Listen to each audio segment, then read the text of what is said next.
got quite a bit of it. Okay, good. I mean, I am short, so. So, hello everyone. We are going to get started, and I just wanted to let you know the order of the collaborations. So, it'll be Aspen and Kathy first, then Deborah and Terry, and then Kathy and Riley, and then Betsy and Jackie, and then myself and Joshua. So just to let you know, artists, you just have to retrieve your artwork and then present it and then bring it back. So, Kathy, do you want to grab yours now? And I just wanted to do an introduction. So my name's Elaine. I'm the executive director here at the Firehouse Art Center. Thank you so much for spending your Saturday with us. Usually what we do for this parallel play presentation is we do the presentation and have a potluck. But we did know that there was a protest going on starting at 1, and we had a couple of people that really wanted to be a part of it. And so I wanted to, I asked the artists and poets if they would mind that. And then I looked at the works and I realized that all of the works were pretty much in protest. So I was like, I don't think anyone's going to mind. So instead of the potluck, we're going to go through these and then we're going to gather. And you are welcome to come with us to Main and 6th and raise our voices collectively. So I want to welcome everyone here. And I wanted to start off with our land acknowledgement. In the spirit of healing, the Firehouse acknowledges and honors the Arapaho tribe, the original people of the land upon which the Firehouse sits. We also wish to acknowledge all other indigenous tribes and nations who call Colorado home. It is because of their hardships and sacrifices that we are here sharing this, that we are able to be here sharing this art with you today. The Firehouse believes that we can only grow when we have a better appreciation for the history, legacy, and contributions that the tribes have made, not just to this region, but to the nation. So thank you again for being here, and we are going to start with our first two collaborators. If you want to just introduce yourself. The poet, I guess you guys can figure out who goes first, but yeah, welcome. Okay. Yeah, that's Thanks, the only Elaine. thing we figured out. Everything else is impromptu. Indeed, it's all impromptu. I mean, well rehearsed. It's hi. Oh my God, seeing this is interesting. So I'm Aspen, and I was luckily paired with Kathy, who brought this amazing creature to life.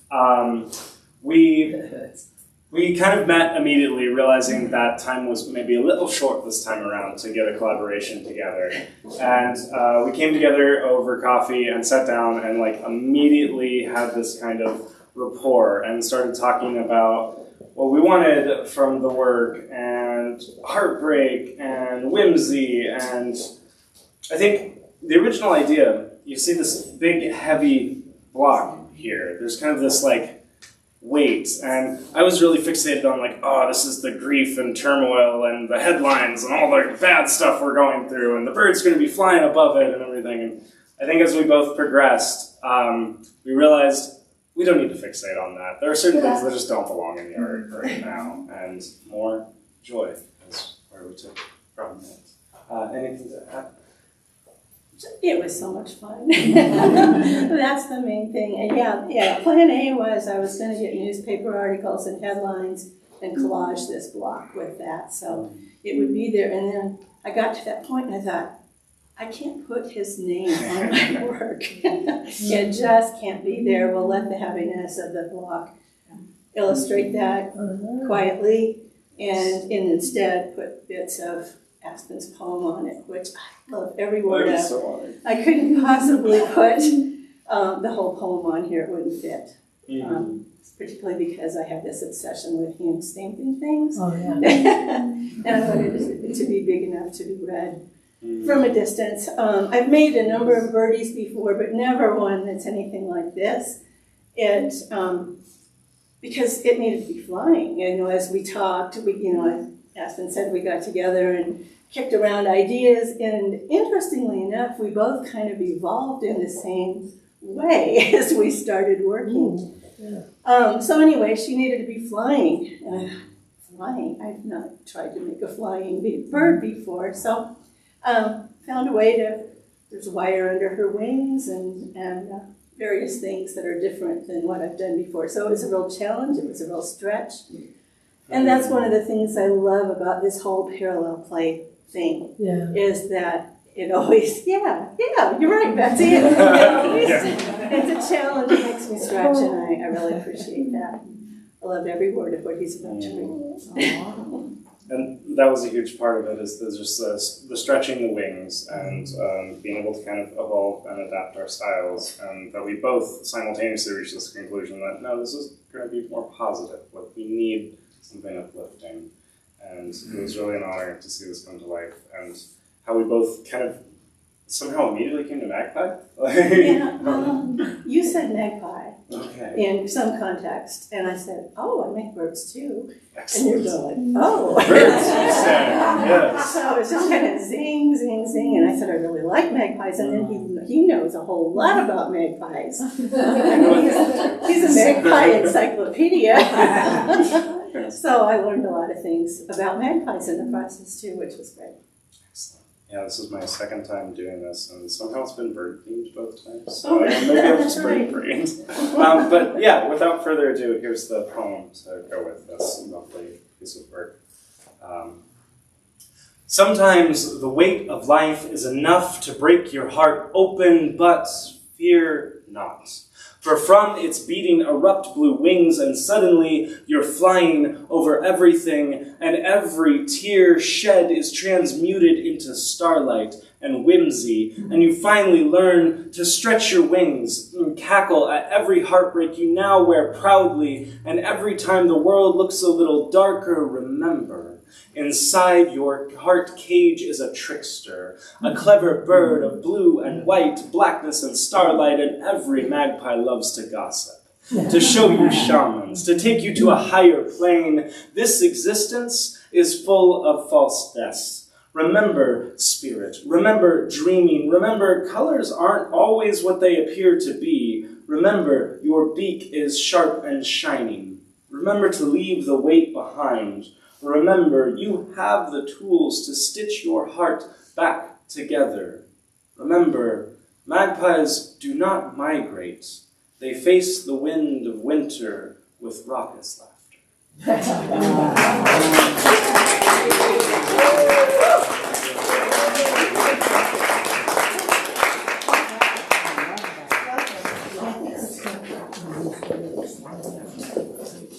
Excellent. So our next pair is Deborah and Terry.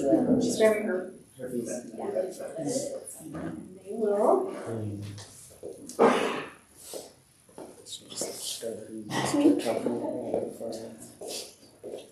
There we go. Hi, I'm Deborah. Hi. Terry, sorry. I'm here. So I think this morning's efforts are quite an example of how our collaboration turned out. This morning I spent time making art for Terry, and she spent time printing my poem. All the way through our process, we really wanted to take the idea of collaboration beyond just a response to each other. And so I shared my idea. We met next door, and we thankfully had kind of the same vision right from the start. We did not go for joy. I'm just going to warn you now. If you haven't noticed. And then so I sent her some of my ideas, and then we got together in her studio, and I was really grateful that she found ways to both incorporate my poem and also her idea for things. We started with a very different vision vision. And are very happy that we didn't stick with it, I think. Yeah, I think so. It was a bit of a process. This canvas first is recycled because I wanted that to be a part, of all the things that are so wasteful. So when I covered the canvas print, I left the top just gessoed so you can kind of see it underneath. But originally we had decided a collage of like my artworks combined with her poem. and it really just did not work out. Collages are not my go-to, and it just felt very inauthentic, and it just, I don't know, it just did not, it was not, yes, a little forced. So finally I scrapped the idea. I've got like 5 backgrounds on this, and then ended up with the flag somehow, and it just sort of came together. When I plan, it just doesn't work out for me. So I finally, when I scrapped the collage idea, I literally just put on some music and I closed my eyes and then I just sort of went for it. And after the other backgrounds dried, the flag came out and I immediately was like, fire, yes, this flag needs fire. Yeah. And I incorporated, like, it's hard, I put it subtle because I feel like the poem's called Forgotten Out Loud, and the painting after it. And I just feel like everything, we're all just getting pushed to the back. Everybody that has any type of extra need, or if you're considered different of any kind. And so that's why her words are kind of subtle. And then on the sides, I've got a rainbow, because the rainbow just has so many representations. One is hope, and I did want to put a little bit of that in here. And then obviously LGBTQ+, and then the rainbow is also representative of anybody who identifies as neurodivergent. So those mental health facts, LGBTQ facts, things like that are on this side. And our flag on this side, sort of, the colors at least, with facts more about homelessness, addiction, things of that are more broad to the U.S. citizens. And I couldn't forget our Native American women that are murdered and missing. I tried finding stats on how many, and they don't even keep record, you guys. There's no record. I had the hardest time. So instead, I put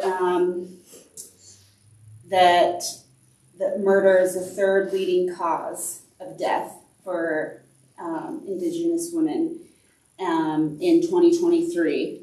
That's where that was from.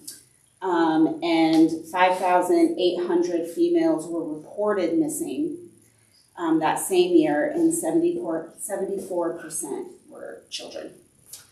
So that's just one of the things on here. But I think it goes very well with the poem. And here we go. So as Terry mentioned, this is called Forgotten Out Loud. Insidious, not new.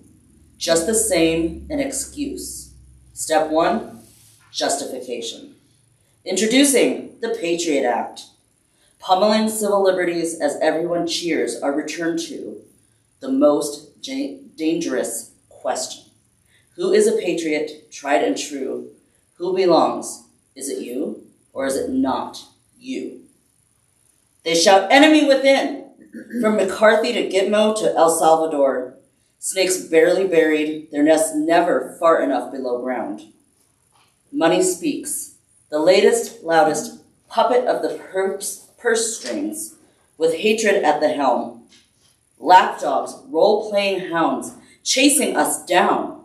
Do we run like they want, or freeze and wait to be eaten? Our carcasses and voices entombed, already forgotten, gone with the disappeared. Have you noticed yet? Who isn't there here? And the rest? There's so much silence, it's deafening.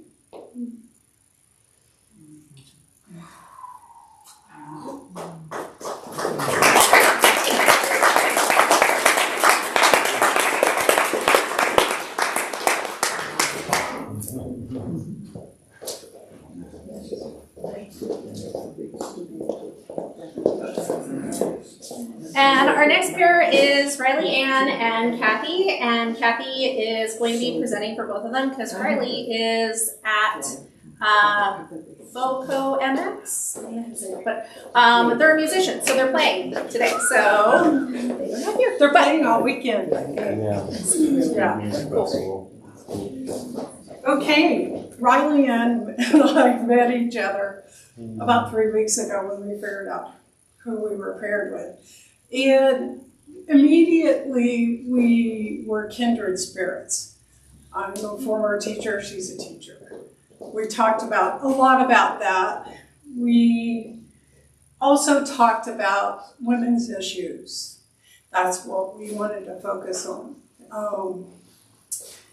And there were several things that were prevalent in our brainstorming.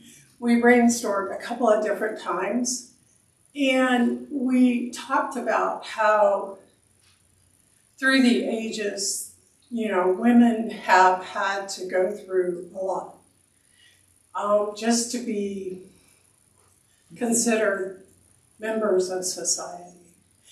And so we wanted to really emphasize on resilience, women's issues, both the heart and the soul, and also the future, hope for future, and knowing where we came from.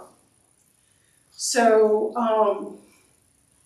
interestingly enough, what we decided to do, we brainstormed multiple times and talked about what we wanted to really bring forth.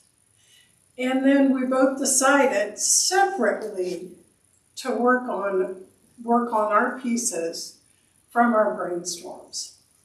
And so this is my piece from our brainstorms, which I just really wanted to emphasize. We have mind, heart, and also the womb. Oh, here, let me bring it up. Sorry. No. The womb of a female, because that's for future and thinking about where we come from. So this is Riley's poem, and it was cool. It actually ended up being really cool. We both matched very well together. It's hopeful. So the title is Lucia. They found her remains 40 feet deep. Below stone walls, her own colossus, femur, pelvis, fragments of skull. Buried among the flint and the spearheads. Huntress, queen of her feral domain. Reeking of petrichor and earth. Take this femur, this pelvis, the sacrum, and trust their strength. They endured fractures from the fists of men, the strangling of corsets, the weaponization of rhetoric, and yet we heal. We breathe, we fight. We came not from the rib of man, but from the blood of woman.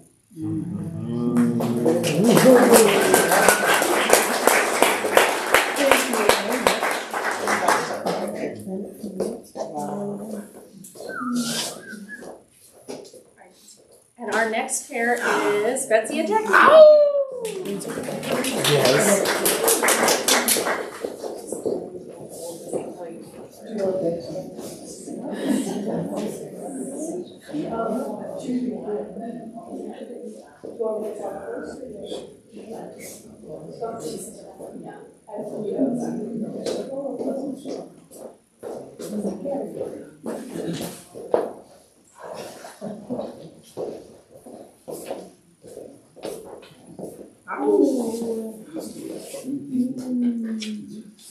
Hi, I'm Betsy. I'm Jackie. And this collaboration, I had started this before Jackie and I got together because this took a long time. And the general idea was kind of like looking at a Grandma Moses, really sweet, folk art painting, but then when you get up close, everything's a little bit wrong. And then I started thinking about petting zoos and just zoos in general and just how far away we are from having wild spaces and wild animals and how far away we are in our cultural agriculture, how we've become just the fast food and the processed food and the dyes and the packaging that's insane. Cereal doesn't need to look like Count Chocula, and what is that? All of that packaging, and then all of the future is in plastics. We're having that, so I was doing a lot with using just all these artificial, like the river. This is supposed to be the river. It's like this fun fur. Everything's, odd colors, kind of like bright packaging that's to attract little kids or to make us hungry or make us happy or do whatever, manipulate us. So I just put things that are like, what is that even? Like these little fuzzy, spiky germ type things that are growing. This is like plasticky. And then I found I like using vintage things because I find them the same thing. They're kind of attractive, then you get up close and it's kind of creepy. Like the 1950s, the pillowcase was all covered with these little white kids. And like when I was growing up, those were our readers. There were all these little adorable white kids and their little puppies in the suburbs. And it's just that whole like cloning and science. And yes, it has some great things for medicine and different things, but you start thinking about, that's why I put in send in the clowns when voting. Let's make all, little white kids with blonde hair. Sound familiar? World didn't need to explain that. And then just how I used a stencil, so the animals are kind of cookie cutter, but the colors are all off. Like they look diseased but still attractive. And like the recycling of the fuzzy balls and the plastics down into these teddy bear mice things. I don't even know what they were. They reminded me of Grateful Dead. Some good drugs in the water that day. Anyway, I could go on and on, but that's the point. When Jackie and I met, she was all into it. Yeah, and she goes, "Wow, this is reminding me of art history survey class. The Garden of Earthly Delights," and that hadn't even dawned on me. I was still thinking like Grandma Moses and flat patterning like Broigle, and then so that's why I titled it Garden of Earthly Delights. So then Jackie and I took it from there, and we went way huge. And then we started losing our minds, and then she reined it in. Yeah. We had like a couple sessions where the ideation phase was like going on and on and on. So this was fun for me because for anyone that knows me through the poetry scene, like typically I'm doing a lot of like interpersonal love poems. So to like take on a thing like this, I was like, okay, but it seems like the right time to do it. So it took a lot away from this and it was really fun for me. I was just sitting in this, like our coffee shops, like listening to all the things she's saying, like all the reference points. So I had to go home and like Google a bunch of stuff to like make sure I understood like all the things behind it. But I think there was general themes for me that came out of this, which going back to the Garden of Earthly Delights of like, just when you think you kind of have a grasp on something, you find out just how much more like messed up it is. That seems to be society too. And I think that there's this like other theme for me, at least. I always walk away with a little bit of shame that I don't know everything. But I think there's this responsibility where we put it on the individual instead of the systems that were designed to do that. So without further ado, I will go into my poem that is also not named. I went over the title on that one, but we're going to name it Corporate Funhouse. Yeah. Oh, yeah. All right. Contamination. Can tame a nation, can numb a nation, conundrum phase of what is clean, what to breathe, what to eat, mistreating sheep turned mystery meat to mask the greed, pin choice on me, distracting, and fun colors, pop, bright, shimmery, avoiding, corporate responsibility, knowing, profiting. Don't look too closely, they're hiding things, they're cloning things, they're soiling things, Soylent Green is people. In a place of patterns and cycles, how do we break free? The tunnel spins, drawing you in with the illusion of good. Baptism to cleanse a soul pollutes the water. Race for a cure commits a crime. Plant-based breaks the mental bank. Hobbies for happiness weigh heavy on the environment. Welcome to the Funhouse, where the individual tries to break a cycle perpetuated by corporate neglect.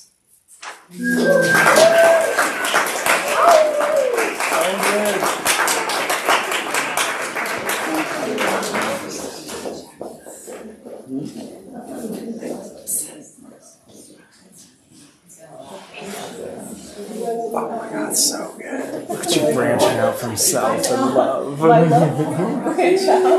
Stand on Would you like me to hold it? We can. Nice. Yeah, thank you. Oh my God, so good, guys. Sure. Hi, my name is Joshua. Use they, them pronouns. And I'm Elaine.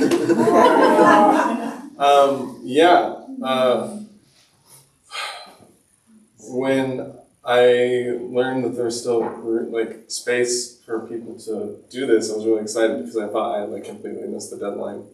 I was like, oh no, I'm not going to collaborate. And then when I found out that Elaine and I were collaborating, I was like, holy crap, I have to do my absolute best stuff. It has to be the best of the best of the best. I got in my head about it a little bit. And then through meeting, we were talking about kind of like styles and types of poems that we liked and thought would fit. A lot of the collaboration was like back and forth correspondence via email or text or what have you. And I was asked questions like, what's your favorite animal? Like, do you have any pets or plants? And I was like, and then like no response, no explanation. And I was like, okay. And then last night I came in and saw this and almost started weeping because of how touching and true to the experience of the poem that I wrote it was.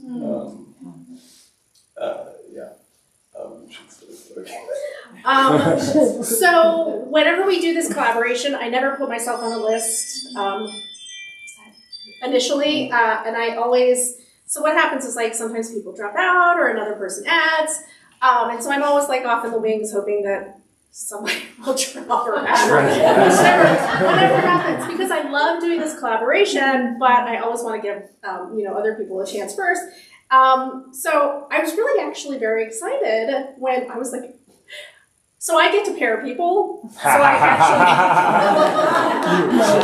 actually paired us together because I had seen Joshua and I didn't really know anything about their poetry or their work or anything like that, but I don't know, I just wanted to pair with you. So anyway, I did ask some random questions about animals and plants.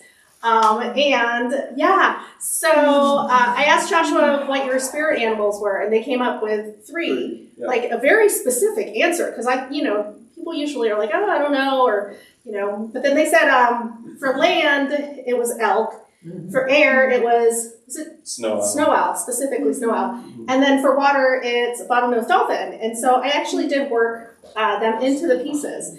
But in our first meeting, you had said that you were really into like Catholic mysticism. Like Christian mysticism. Christian mysticism. And I actually went to Catholic school for basically from 2nd grade to 12th grade. And I don't actually follow any religion other than just being a kind person. But I really wanted to bring in the imagery of like the Garden of Eden, because as you'll hear in the writing, the Garden of Eden was very binary. Obviously, there was Adam and there was Eve. And there's a lot of things in here that kind of speak to that. So this is Eve. She's got the apple, and the apple usually signifies knowledge. Adam ended up becoming a skeleton. I don't know what that says. But anyway, Adam's holding a heart. So the heart is really like feeling and nurturing. And so it's like this knowledge and nurturing, and what does that do? And it goes into this plant, which was really supposed to be like the tree of life, or in the Garden of Eden, but it's a jade plant. Who is Arthur? Arthur Dent, my jade. Somehow managed to keep alive for 5 years. So Arthur, and then it kind of leads into this space down here. And I really wanted to have, as when we go into the reading, there's a doctor that figures into it, that's like overbearing and kind of like a big personality in the piece. And then the other pieces are kind of like dealing with who are we and kind of like the mysticism of who we are as a person as we grow. Then there's an I. And so actually, as I was building this, I never plan. At some point, you can see like the pencil marks. So I never really plan, and then I start adding things. And I always am very like, I guess you probably feel it too, like when you put something on there, and then there's like that inner joy that like, I snuck this in. So anyway, so if you look, those are boobs. Nice. And that's sperm. Nice. And there's question marks. And so the snow owl is saying who, which wasn't like in there, but it's in there. Like who am I? Who are you? Who are we supposed to be? And yeah, so that's kind of where I came from. And it really was just kind of like an exploration of like, what is that choice? And who are we being? And what are we putting out there in the world? And are we being true to ourselves? So, but yes. Can you talk a little bit about the process, the black and the white? Oh, so if you guys know, this is how I usually do my Katrinas. And it really is a speed thing. And really, I like it. It's just one color. When you start thinking about like what colors to use, then it takes a lot of brain power. And when I started doing this, I wanted it to be a religious, kind of like harkening back to religious iconography. So it was really supposed to be a stained glass piece. And, but then like stained glass always has color. But I wanted it to just focus on the red, which is part of the writing. And really, I just painted it all black and then used a white Posca pen. So, yeah. Sometimes it's nice. It's like simplicity. Like you just boil it down to just like one or two things and then the important red goo. So yeah. So I'll jump into a poem. No. Okay. Do you want to be a boy or a girl? The doctor asked me, holding a syringe the size of my 12-year-old forearm. I don't know, I muttered. I don't have all day, he said. This appointment only lasts so long. A boy, I guess. I had been growing breast buds, and they kept getting bigger. The prospect of being the boy with boobs was not appealing. The doctor plunged the syringe into my left arm. I watched as the red fluid oozed its way in. He never even told me what it was. I didn't like the idea of some unknown goo slipping its way through all of my veins. I'm not sure to this day if I have the right chromosomes to be intersex, but something tells me my genetics are not exactly standard. Some parts of me are decidedly middle. I'm not just any old queer. I'm a princess in a box. I